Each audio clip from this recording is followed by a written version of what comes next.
It's 6:47 a.m. Marina stands in front of the bathroom mirror, her hands trembling as she tries to put on makeup. It's not vanity, it's camouflage. She needs to hide the dark circles under her eyes, the kind you get when you haven't slept in days. She needs to hide the fear. Because in 43 minutes, she'll walk into that office again. And he'll be there, waiting, watching, ready to turn another day of her life into hell. This is the true story of a woman who survived the worst kind of boss, a predator in a suit. And what you're about to hear will make you question everything you think you know about the workplace.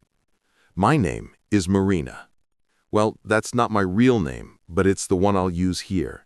I'm 32 years old, have a degree in business administration, and for 3 years and 4 months, I lived through the worst nightmare of my professional life. A nightmare that began as a dream. When I got the call saying I'd been hired by the company of my dreams, I cried. I cried out of joy.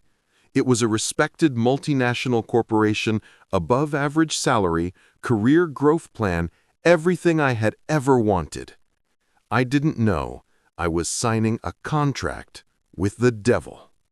At first, everything seemed perfect. Modern office, friendly coworkers, amazing benefits. But there was one detail I hadn't noticed yet. My direct boss, let's call him Roberto, was different with me. And not in a good way. The first signs were subtle, so subtle that I doubted myself. Roberto would make comments about my clothes, always with that smile that made everything sound ambiguous. "Pretty tight shirt today, huh, Marina?" Or, "Are you dressing up for someone?" I'd laugh awkwardly and ignore it. After all, he was my boss. He wouldn't do anything inappropriate, right? Wrong. So wrong. The first time he yelled at me was during my 3rd week. I'd made a small mistake in a spreadsheet, nothing serious, but he called me into his office and started shouting. It wasn't just scolding, it was humiliation. He told me I was incompetent, that he didn't know why they had hired me, that I was dead weight on the team. When I left that office, my hands were shaking. I went to the bathroom and cried. But I told myself, it's normal. All bosses are stressed. I just need to do better. I was blaming myself. But that was only the beginning. In the following weeks, the yelling became routine. He called me into his office almost every day. He always closed the door. He always shouted, sometimes for real mistakes, sometimes for things he just made up. He said I was stupid, that I'd never grow in my career, that I should be grateful to even have that job. Then came the threats. "Roberto, if you don't improve, I'll have to fire you. And you know what happens to people fired for incompetence. Nobody hires them again.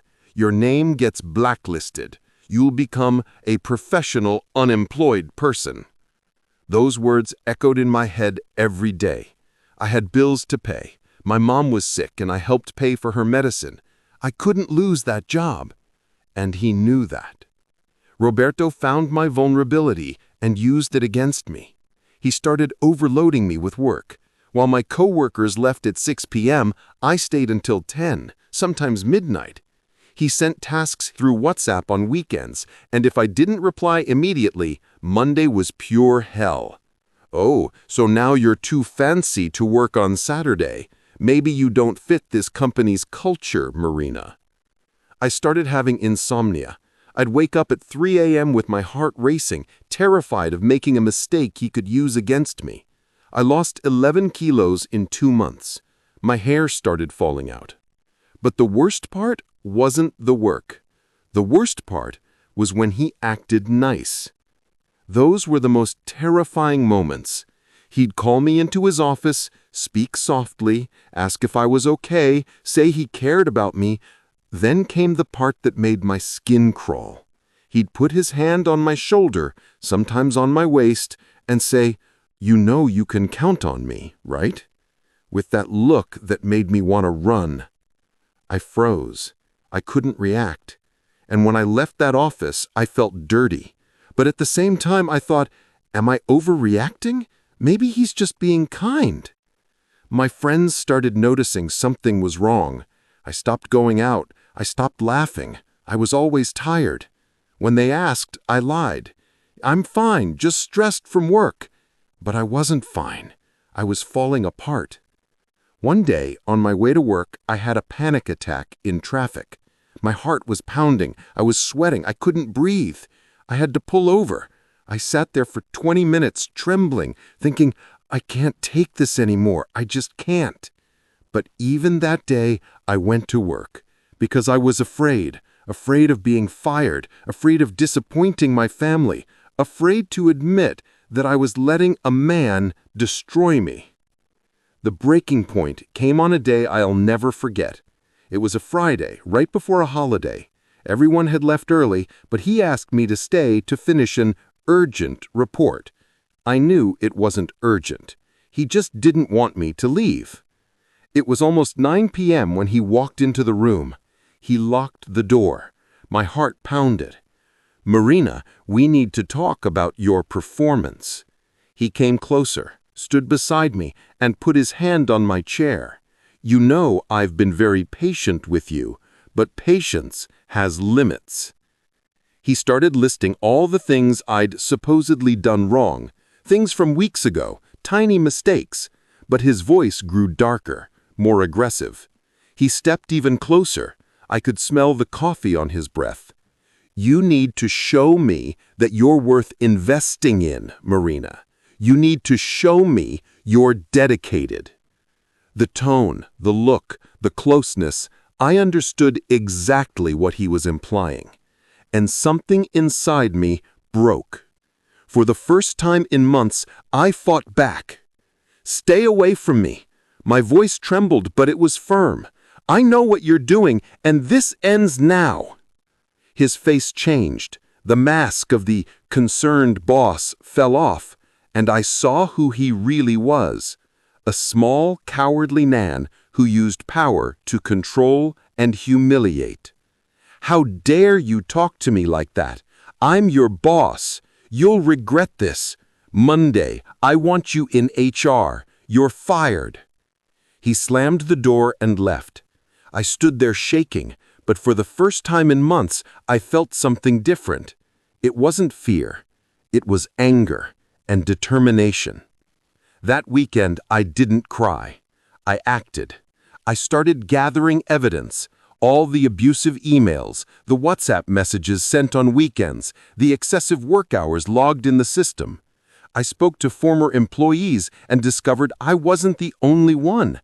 3 other women had gone through the same thing. Each story was a punch to the gut. One had developed panic disorder.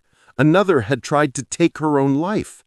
All of them had been threatened, humiliated, and harassed, and all had stayed silent out of fear. But now, together, we were strong. On Monday, I didn't wait for him to call me. I went straight to HR, with a labor lawyer and all the evidence I had collected. I formally reported him for moral and sexual harassment. The company was stunned. Roberto denied everything, called me crazy, a liar, vindictive, but the evidence didn't lie. And when the other victims came forward, his house of cards collapsed. The following weeks were a roller coaster. Internal investigations, employee interviews, document reviews. Some co-workers supported me, others avoided me, afraid to get involved. But I didn't back down. 3 weeks later, Roberto was fired for cause. The company offered me a settlement, but I refused. I didn't want hush money. I wanted justice. I filed a lawsuit, and I won. The company was ordered to pay damages and implement stricter anti-harassment policies. But you know what the best part was? It wasn't the money. It was getting my dignity back. It was waking up in the morning without that knot in my stomach. It was looking in the mirror and recognizing myself again. Recovery wasn't easy. I went to therapy for over a year. I had to relearn how to trust people, how not to fear making mistakes, how to value my own work. Some days I wanted to give up, but I didn't. Today, 3 years later, I work at another company, a place where I'm respected, where my boundaries are respected, where I can be myself. I sleep well again. I laugh again. I'm myself again. And Roberto? I found out he never got another leadership job. News of his firing spread in the market. Nobody wants to hire a man with a harassment record. Karma is real. If you're going through something similar right now, I want you to know this.